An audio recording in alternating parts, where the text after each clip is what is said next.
Well, welcome back to Switch to Linux. We had some interesting news hit my inbox this morning as Amazon unveils the colorful Echo Dot for your kids. Awesome. Isn't that really cool? Well, it's kind of scary to me because what we're starting to see is the progression of these technological devices becoming more and more and more widespread, not just in society as a whole, but also for children. Now, of course, there's a few issues with these. You have advertising issues, you have privacy issues, and of course, on the one hand, people are saying, well, you know, this thing's not advertising, but is it still collecting data? And that's what we know it's doing. There's a parental control panel where they can literally, the parents can go in and they can hear every interaction with the device. And that means every interaction with the device is on a cloud server because the parents' app can see it, the kids' app can see it. It's all in there. So there's a couple issues. One of these is, of course, with the campaign for the commercial-free childhood. This campaign, they're focused a lot on the ads, and that, for me, is one of the biggest issues with all the data collecting. Building up the ads, building up a psychological profile on everybody so that you can push and sell ads more effectively is certainly an issue. And that's one of those core things that that I'm deeply concerned about. But the other issue is just the collection of data as a whole. One of the things yet to be seen is what is the interaction with this data and these kids as they reach adulthood? Is every bit of data scrubbed? Is this data being used to study children like Facebook unscrupulously was pushing out, utilizing its data to push out situations? And that is, for me, some of the most troubling things. And then another issue is the reliance and the overdependence. So it turns out that ever since these speakers have hit the market a couple years ago, people have actually been doing some studies on these. So we're going to go ahead and have a look at a couple of articles here. So here is, and I like this one here from CNN Tech, was the best article that I found on this particular item. Of course, Amazon unveils a colorful Echo Dot for kids. It's basically a smaller, a little fatter, colorful, because, you know, it's kids. It's got to be colorful and bright and flashy. And basically, Alexa is heading to the kids' room. Great. All we need. A Silicon Valley tech company based on data sitting in your child's bedroom for all eternity. This is great. And of course, getting them used to this type of technology for me is a huge deal. So Wednesday, of course, today, they unveiled the kid-friendly version of the popular smart speaker and featuring the voice assistant, Alexa. The Echo Dot Kids Edition plays music. It answers questions and comes with a 1-year subscription. Isn't that nice? It's a free 1-year subscription to Amazon's Free Time Unlimited, which offers kid access-friendly books. So, like, what happens is, like, the subscription wears out, so now what, you're a perpetual customer? Or is there something else we need to be aware of? Now, it is more expensive. It's 70 instead of 50, or 80 instead of 50. But the difference is something they didn't cover in this article here, but Amazon said that if it gets broken, they will replace it for free, no questions asked. So presumably that's probably what the extra $30 is. It's kind of like a built-in insurance policy. And of course, why wouldn't they want to replace it for free? They're getting the upfront, they're getting a lot of useful information, and that is the thing that for me is a frightening prospect, because it's not just the matter that they're collecting the data. Like, it's one thing to collect the data, just have it. It's another thing if you're collecting the data for other purposes. It's another thing if you're collecting data for advertising. We have to get out of this thing of saying, well, they're not using it for advertising, so what's the deal? Or what are they doing with it? The question is, who in the world has access to this information? And what do you do about hackers? Well, yeah. And in fact, one of the things is, let's see. So this is neat. Let's see. Similar to the grown-up version of the Amazon Dot, Alexa will answer your questions, but the responses on the device are tailored to a younger audience.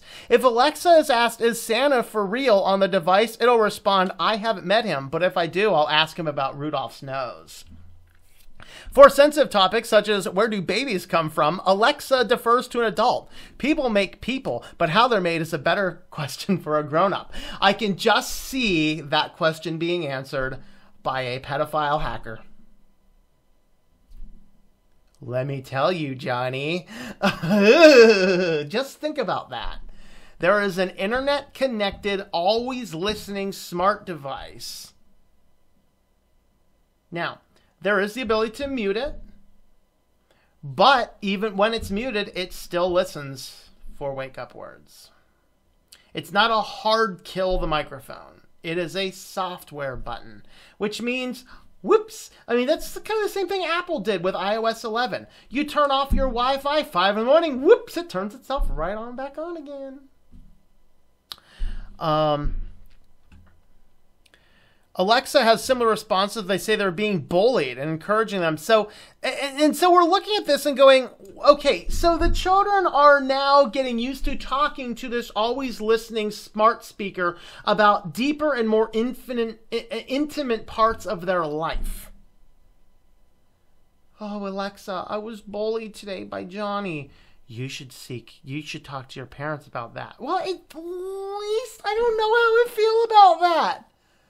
Why are we encouraging our kids to talk to that device at all? Why aren't they talking to their parents to begin with? Because I got news, if the kids are talking to the device, but we're talking to their parents, there's probably some other issues going on. But we strive to be factual and age appropriate. Yeah, I can just imagine. But it's not meant to replace humans. Amazon is partnering with amazingly privacy-loving Disney and Nickelodeon to offer games and themed alarm clocks and stories. And of course, note that they talked about this ad-free radio, kids radio ad-free. There are a whole lot of ways to push advertising into something without really... this coffee cup's good. Without really having some paid commercial. You can do this pushed through product placement without actually being an ad. And that is a huge industry in Hollywood, in news productions, radio things. And you can just do that ad. You can sell your products without being official ads. And when they are embedded into a program, it is more effective than seeing it as a program. So Ray-Ban sunglasses, they were about bankrupt until Tom Cruise used them in the movie Risky Business. The sales of that brand of sunglasses just after that movie release went up 800%. Because Tom Cruise slipped on some shades. 800%. When the Doors movie came out, the original company that released the shirt that he wore in that movie, people were scouring everywhere to find that shirt that he wore, and it inspired the company to re-release the original design exactly as it was in the movie, and they couldn't keep them in stock.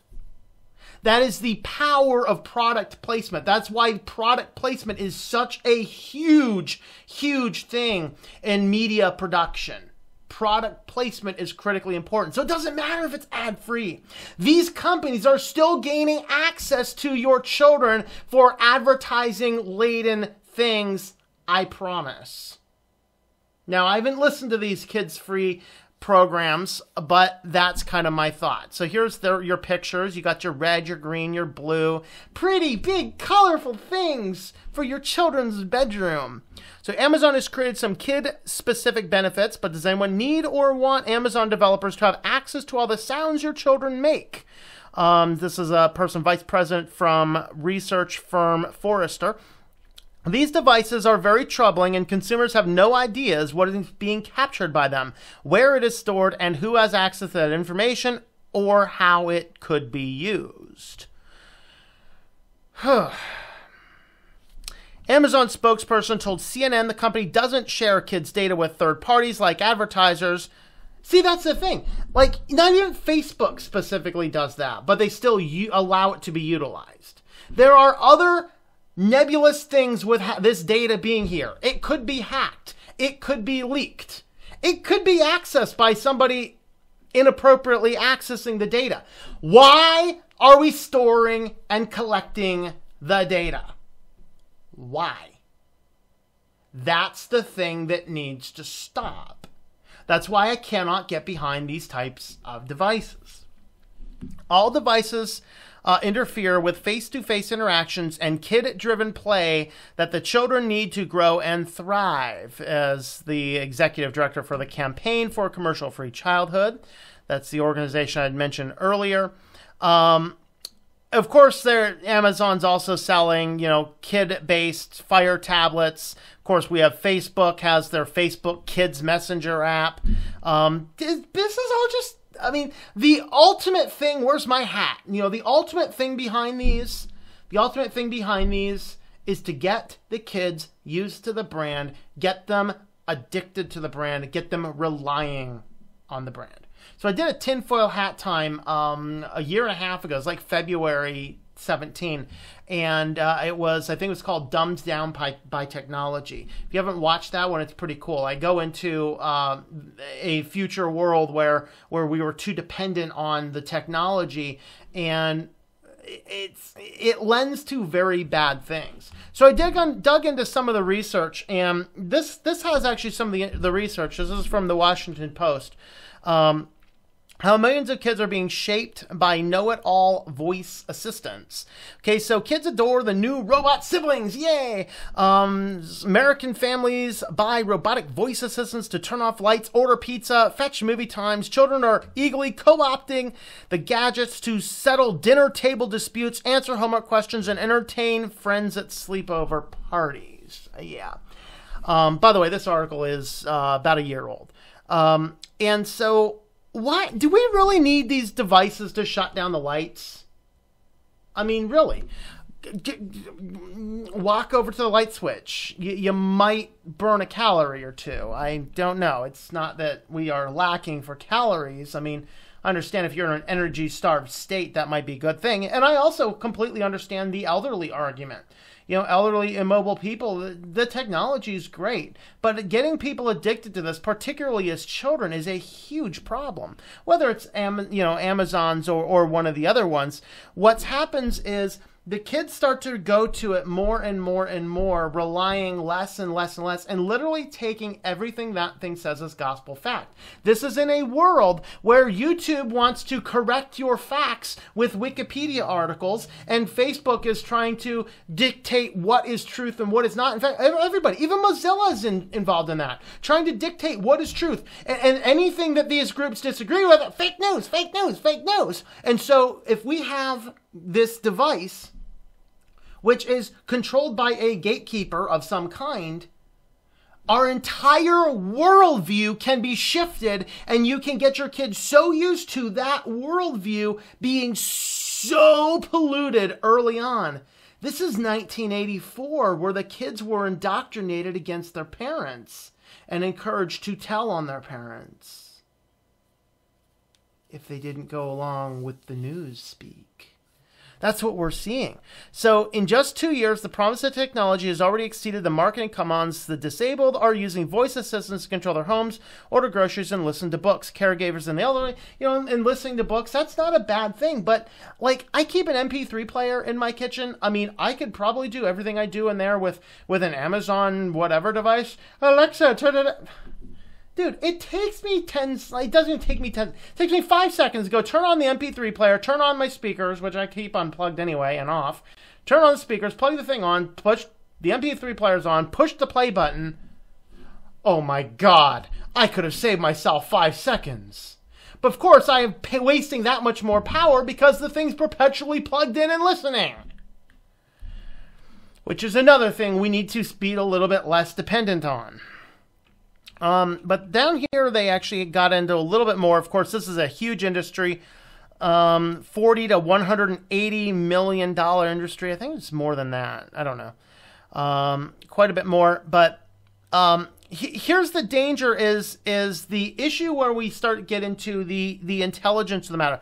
The devices don't have an emotional intelligence. They have a factual intelligence. Children certainly enjoy their company, referring to Alexa just like another family member. So here is this smart speaker that is effectively branded as another family member. We like to ask her a lot of really random things, says this 5th grader. Including counting down the days to their trip. She can rap and rhyme, which not very well, apparently. It's just... All right, so getting down into some of the challenges. One of the challenges is that some people are indicating that kids who are too used to these devices, they get more rude because you don't have the basic societal manners that a person grows up with. If you go into, your 5-year-old, your 8-year-old goes into you and says, "Mom, give me a snack." You'd be like, and most parents would be like, how about A, ask a little politely, and B, maybe say a please or something? Something with manners. And what the research has showed is that kids who use these devices tend to become less mannered because they don't have any indication, any necessity to be polite with a thing. It's you have to say, you just say, "Alexa, ask your question bluntly." No manners, no mannerism, no anything, and it responds back. And then it's this immediate response. It basically gives you this feedback signal that increases your rudeness as a kid. Also decreases your family interaction. If every question you ask, your parents don't get a chance to talk and interact with it, they just want a simple answer. It's the talking, it's the interacting that gives you the better family connection. But if you just go and say, "What's the whatever," and it gives you the simple answer, you lose a lot of that interaction, which basically makes us less social people, like more anti-social people. And so those are some of the biggest issues that these smart speakers and smart technologies have indeed seen. And so those in and of themselves, they're problematic. There are a lot more issues with these smart devices than benefits, particularly for children. It's probably better that they're not interacting with all this technology all the time because there's too many issues and possible challenges with it. So those are kind of my thoughts. What are your thoughts? I hope you've enjoyed this video from Switched to Linux. If you'd like to help support the channel, check out the links at the top. There is another video over here. You can check out our Patreon page down here. And you can check out shop.switchtolinux.com for information on a t-shirt like this or some other designs. Thanks for watching and I hope that you enjoy switching to Linux.